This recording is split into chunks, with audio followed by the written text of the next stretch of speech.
dalšího videa. Dneska to bude jak natáčet na mobilu. Za prvý si dáte Google Play, na něm napíšete Mobizen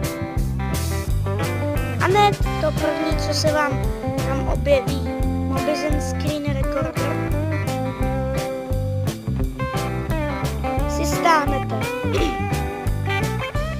V tomto otevřete a objeví se vám takováhle bublinka.